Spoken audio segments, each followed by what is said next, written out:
Anthony's sharp writing and wry humor has resulted in his nominations for a Crime Writers of Canada Arthur Ellis Award, Saskatchewan Book Awards, and a Relit Award. Flight of the Aquavit was awarded the Lambda Literary Award for Best Men's Mystery, making Anthony the first Canadian to win in that category.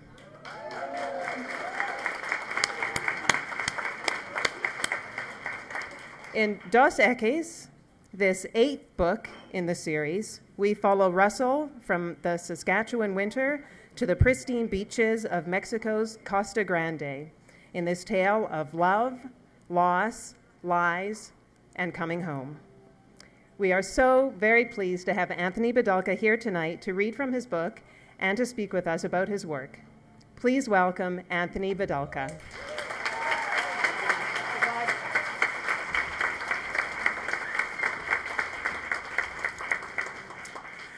Thank you, Marcy, and thank all of you for being here. I tend to try, when I'm writing each of these books, to give each one a very distinct flavor. So, for instance, there's one book in the series that I think is probably the spookiest. One is probably the funniest of the group. One has a little bit more romance in it than some of the others. This book I consider my caper book. So think Ocean's 11 Russell Quant style, where he has to gather all of his friends and his family and go on this great adventure to Mexico, including his very Ukrainian mother.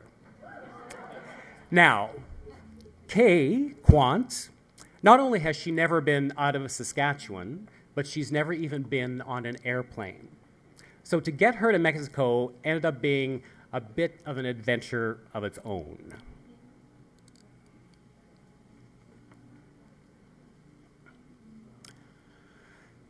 I will always regret being unable to accompany my mother on the occasion of her first airplane voyage. Instead, that pleasure went to my good friends Anthony and Jared. Now, according to Anthony, it wasn't exactly a three-ring circus, but it was close.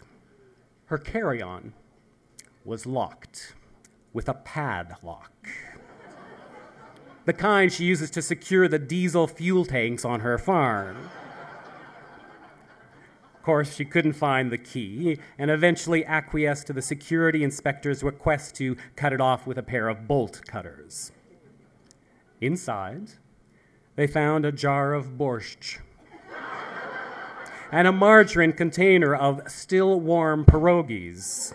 Apparently this was for snacking on the airplane because she'd heard how little they feed you. Thank you. Not just raise your hand and shout out your question, and I'll do my best to give you an answer or a good lie, whatever I can come up with. Yes. You travel so very much yourself. How on earth do you pin it down to just one location for a book? I've always believed that the story has to come first. As I was thinking about, so if I write another Russell Quant, where would I set it?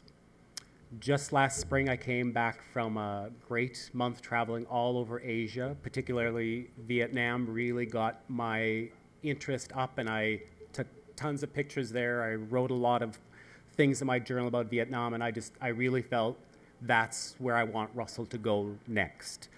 So as I was conceptualizing the outline for what could be the next book, I immediately knew that Vietnam was going to be the place, and I started thinking along the lines of what type of story would fit into the location. So really the answer to your question is that it happens both ways. Do you plan on doing like a crossover in the future between the Russell Quant books and the Adam Saint books? You know, actually, I have thought about that. The characters are certainly in the same time period, and they're both in types of profession where I think they probably could cross over. Marcy's going to give you a couple announcements, but thank you, everyone.